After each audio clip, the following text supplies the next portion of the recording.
The foreword, number 1. In the beginning, Almighty God created heaven and earth and all things that belong to them, and last, he made two human beings, from whom the races are descended, Adam and Eve. And their children multiplied and spread over all the world. But in the course of time, men became unequal. Some were good and right believing, but many more turned them after the lusts of the world and heeded not God's laws. And for this reason God drowned the world in the flood, and all that was quick in the world, except those who were in the ark with Noah. After the flood of Noah there lived 8 men who inhabited the world, and from them the races are descended.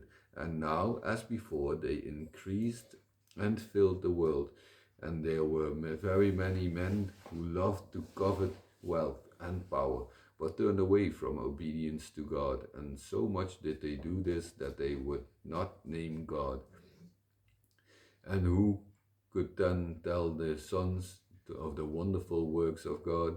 So it came to pass that they lost God's name, and in the wide world the man was not to be found who could tell of his Maker. But nevertheless God gave them earthly gifts, wealth and happiness that should be with them in the world. He also shared the wisdom among them, so that they understood of all earthly things, and all kinds of might they seen in the air and on the earth. This they thought upon and wondered at, how it could come to pass that the earth and the beasts and the birds had the same nature in some things, but still were unlike in manners. One evidence of this nature was that the earth might be dug into upon high mountain peaks, and water would spring up there, and it was not necessary to dig deeper for water there than in deep dales. Thus also in beasts and birds it is no further to the blood in the head than in the feet. Another proof of this nature is that every year there grow on the earth grass and flowers, and the same year it falls and withers. Thus also on beasts and birds do hair and feathers grow and fall off each year. The third nature of the earth is that when it is opened and dug into, then grass grows on the mold which is uppermost on the earth. Rocks and stones they explain to correspond to the teeth and bones of living things. From these things they judged that the earth must be quick and must have life in some way, and they knew that it was a wonderfully great age and of a mighty nature. It nourished all that was quick and took to itself all that died. On this account they gave it a name and numbered their ancestors back to it. This they also learned from their old kinsmen, that when many hundred winters were numbered, the course of heavenly bodies was uneven. Some had a longer course than others. From such things they suspected that someone must be the ruler of the heavenly bodies, who could stay their course at its own will. And he must be strong and mighty, and of him they thought that, if he ruled the prime elements, he must also have been before the heavenly bodies. And they saw that, if he ruled the course of the heavenly bodies, he must rule the sunshine and the dew of the heavens and the products of the earth that follow them, and thus also the winds of the air, and therewith the storms of the sea.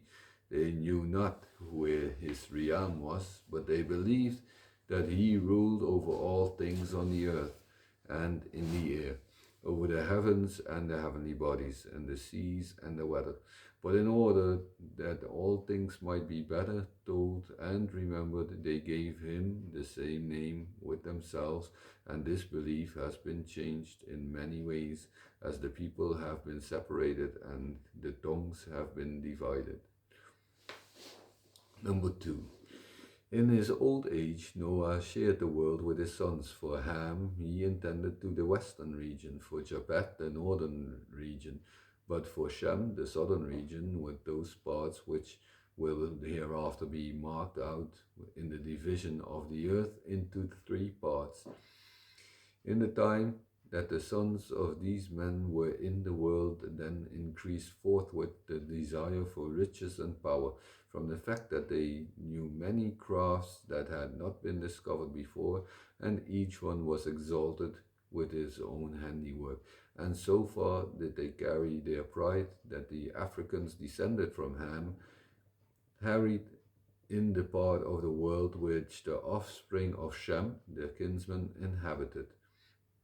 And when they had conquered them, the world seemed to them too small, and they smithy the tower with the tile and stone, which they meant should reach to the heaven on the plain called Sennar. And when this building was so far advanced that it extended above the air, and they were no less eager to continue to the work, and when God saw how their pride waxed high, then he sees that he will have to strike it down in some way. And the same God, who is almighty and who might have struck down all their work in the twinkling of an eye and made themselves turn into dust, still preferred to frustrate their purpose by making them realize their own littleness, in that none of them should understand what the other talked, and thus no one knew what the other commanded, and no one broke what the other wished to build up, until they came to strive among themselves, and therewith was frustrated in the beginning their purpose of building a tower. And he who was foremost hight Zoroaster. He laughed before he wept when he came into the world, but the master smiths were 72, and so many tongues have spread over the world since the giants were dispersed over the land, and the nations became numerous. In the same place was built the most famous city, which took its name from the tower and was called Babylon. And when the confusion of tongues had taken place, then increased the names of men and of other things, and this same Zoroaster had many names, and although he understood what his pride was laid low by this said building, still worked his way unto worldly power, and had himself chosen king over many peoples of the Assyrians. From him arose the error of idolatry, and when he was worshipped, he was called Baal. We call him Bel. He also had many other names, but as the names increased in number, so was truth lost. And from his first error, every following man worshipped his headmaster, beasts or birds, the air and the heavenly bodies, and various lifeless things, until the error at length spread over the whole world, and so carefully did they lose the truth that no one knew his maker, excepting those men alone who spoke the Hebrew tongue, that which flourished before the building of the tower, and still they did not lose the bodily endowments that were given them, and therefore they judged of all the things with earthly understanding, for spiritual wisdom was not given unto them. They deemed that all things were smithied of some one material. Number 3. The world was divided into three parts, and one from the south westward to the Mediterranean Sea, which part was called Africa, but the southern portion of this part is hot and scorched by the sun. The second part from the west and to the north and to the sea is that called Europe or Enea. The northern portion of it is cold, so that grass grows not, nor can anyone dwell there. From the north around the east region and all to the south that is called Asia. In that part of the world is all beauty and pomp, and wealth is of the earth's products, gold and precious stones. There is also the mid-world, and as the earth there is fairer and of a better quality than elsewhere, so are also the people there most richly endowed with all gifts, with wisdom and strength, with beauty and with all knowledge. Number 4. Near the middle of the world was built a house and inn, the most famous that has been made, which was called Troy. in the land which we call Turkey. This city was built much larger than the others, with more skill in many ways at great expense and with such means as were at hand.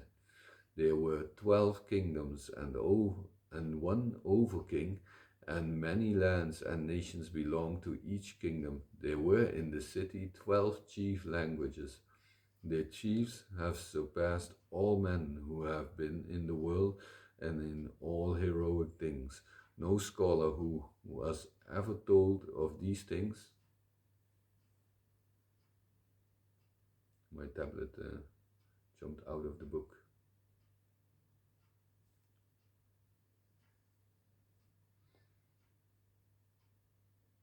Mm.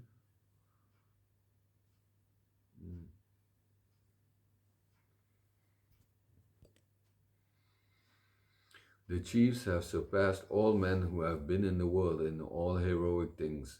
No scholar who has ever told of these things has ever disputed this fact, and for this reason that all rulers of the north region trace their ancestors back thither and place in the number of the gods all who were rulers of the city. Especially do they place Priamos himself in the stead of Odin. Nor must that be called wonderful, for Priamos was sprung from Saturn, him whom the north region for a long time believed to be God himself. Number 5. This Saturn grew up in that island in Greece which hight Crete. He was greater and stronger and fairer than any other man. As in other natural endowments, so he excelled all men in wisdom. He invented many crafts which had not before been discovered. He was also so great in the art of magic that he was certain about things that had not yet come to pass. He found too that red thing in the earth from which he smelted gold, and from such things he soon became very mighty. He was also foretold harvests and many other secret things, and for such and many other deeds he was chosen chief of the island. And when he had ruled it a short time, then there speedily enough became great abundance of all things. No money circulated excepting gold coins. So plentiful was this metal, and though there was a famine in other lands, the crops never failed in Crete, so that people might seek there all the things which they needed to have. And from this and many other secret gifts of power that he had, men believed him to be God. And from him arose another error among the Cretans and Macedonians, like the one before mentioned among the Assyrians and the Chaldeans from Zoroaster. And when Saturn finds how great strength the people think they have in him, he calls himself God and says that he rules heaven and earth and all things. Troy in the land.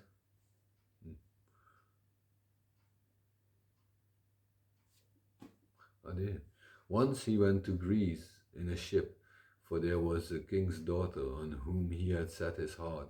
He won her love in this way, that one day when she was out with her maid servants, she took up himself the likeness of a bull, and lay before her in the wood. And so fair was he that the hue of gold was on every hair, and when the king's daughter saw him, she patted his lips. He sprang up and threw off the bull's likeness and took her into his arms and bore her to the ship and took her to Crete. But his wife, Juno, found this out, so he turned her, the king's daughter, into the likeness of a heifer and sent her east to the arms of the great river, that is, of the Nile, to the Nile country, and let the thrall who hight Argolos take care of her. She was there 12 months before he changed her shape again.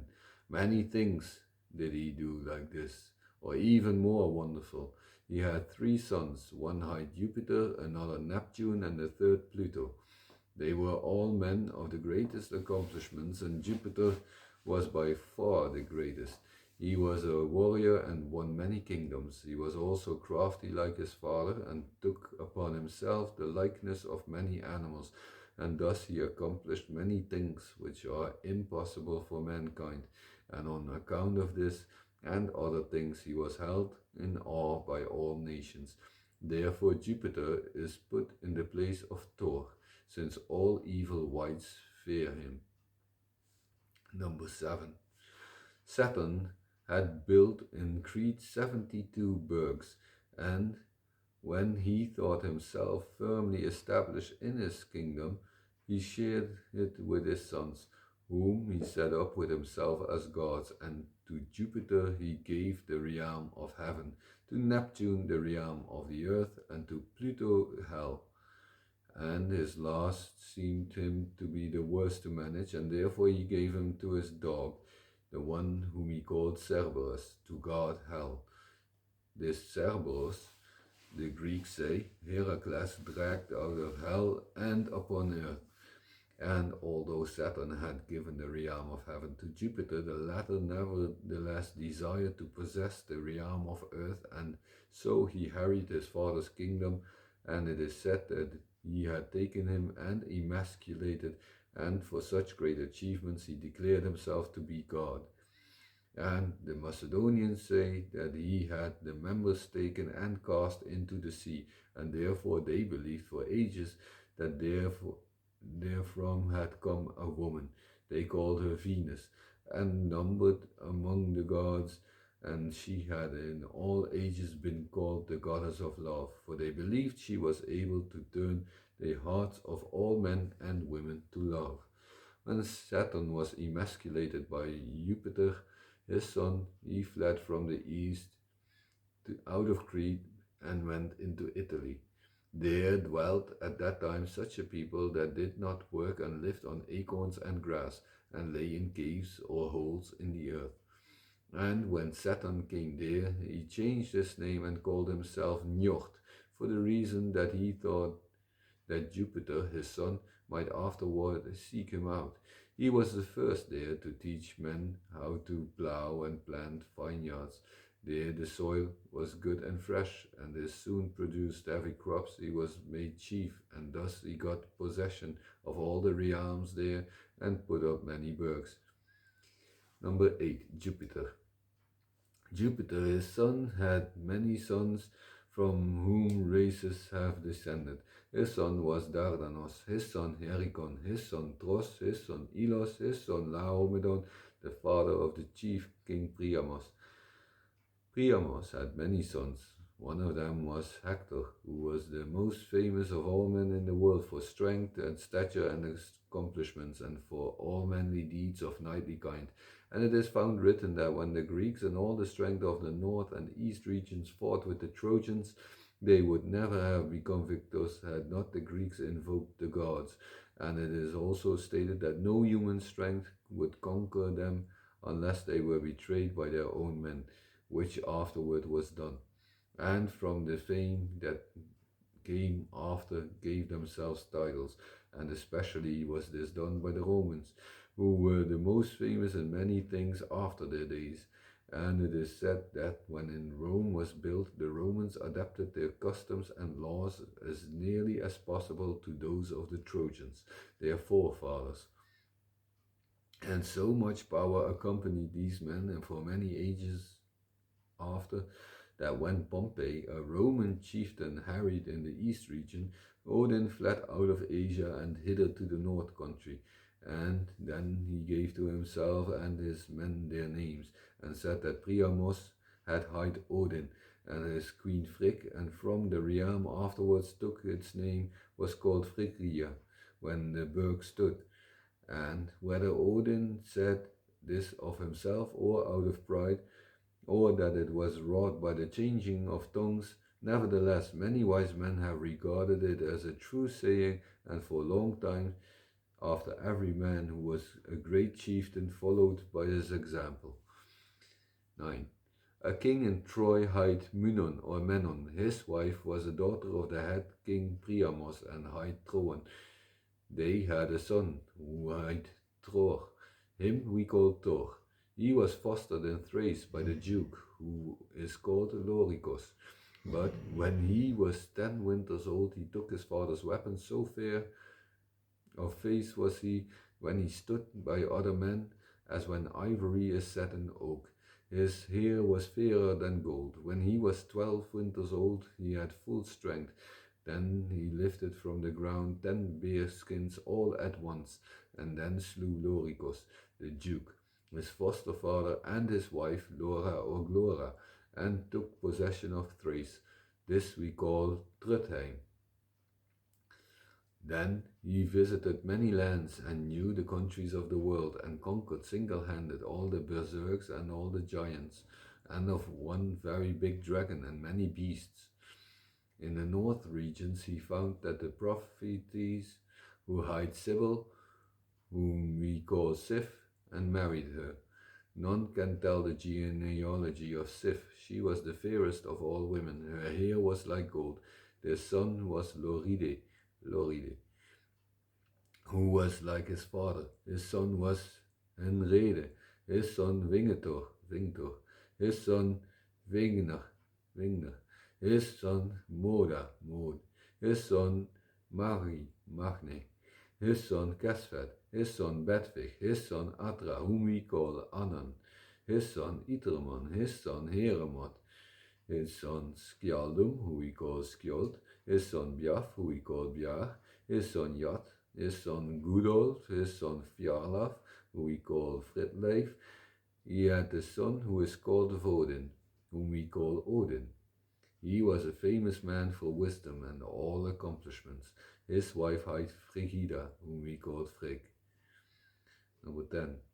Odin had the power of divination, and so had his wife, and from this knowing he found out that his name would be held high in the north part of the world, and honored beyond that of all kings. For this reason he was eager to begin his journey from Turkey, and had with him very many people, young and old, men and women, and he had with him many costly things. But wherever he fared over the lands, great fame was spoken of them, and they were said to be more like gods than men. And they stopped not on their journey before they came north into that land which is now called Saxland. It's called Saxaland, it's where I live. There Odin remained a long time and subjugated the country far and wide. There Odin established his 3 sons as a defense of that land. One is named Vegdeg. He was a strong king and ruled over East Saxland. His son was Vitreglis, and his sons were Ritta, the father of Hengist, and Sigar, the father of Svepdeg, who we call Svipdag. Another son of Odin hight Beldeg, whom we called Balder. He possessed the land which now hight Vestfall. His son was Brander, and his son Frujodiga, who we call Frode. His son was Freovit, his son Ivik, his son Gevis, whom we call Gave. The third son of Odin is called Sigge, his son Verer. These forefathers ruled the land which is now called Frankland, and from them is come the race that is called the Volsungs. From all of these many and great races are descended. Number 11. Then Odin continued his journey northward and came into the country which we call the Reitgotaland. And in that land he conquered all that he desired. He established there his son, who hight Skjold, his son hight Fredleif, whom he descended to the race which is Skjoldungs. These are the Dane kings. And that land hight now Jutland, and which then was called Reitgotaland. Number 12. Thereupon he fared north to what is now called Svitjod, Sweden. There was the king who is called Gylfi, but when he heard of the coming of those Asia men, who were called Asas, he went to meet them, and offered Odin such things in his kingdoms as he himself might desire, and such good luck followed their path that wherever they stopped in the lands there were bountiful crops and good peace, and all believed that they were the cause thereof. The mighty men of the kingdom saw that they were unlike any other men whom they had seen, both in respect to beauty and understanding. The land there seemed good to Odin, and he chose there for himself a place for a burg, which is now called Sigtuna. There he there established the chiefs like unto what he had formerly existed in Troy. He appointed 12 men in the burg to be judges of the law of the land, and then made all rights to correspond with what had been before in Troy, and to what the Turks had been accustomed. Number 13. Thereupon he fared north until he reached the seas, which they thought surrounded all lands, and there he established his son, the kingdom, which is now called Norway. He is Heid Saming, and the kings of Norway count their ancestors back to him, and so do the Jarls and other mighty men, as it is stated in the Haleigjatal. But Odin had with him the son who is called Ingvi, who was the king in Sweden, and from him is descended the families called the Inglings, the Ingvelings. The Asas took to themselves wives there within the land, but some took wives for their sons. And these families became so numerous that they spread over Saxland and thence over the whole north region, and the tongue of these Asia men became the native tongue of all these lands. And men think they can understand from the way in which the names of their forefathers is written that these names have belonged to this tongue, and that the Asas have brought this tongue hither to the north, to Norway, to Sweden, and to Saxland. But in England are old names of places and towns which can be seen to have been given to another tongue than this. Well, that's enough for today, right? Yes.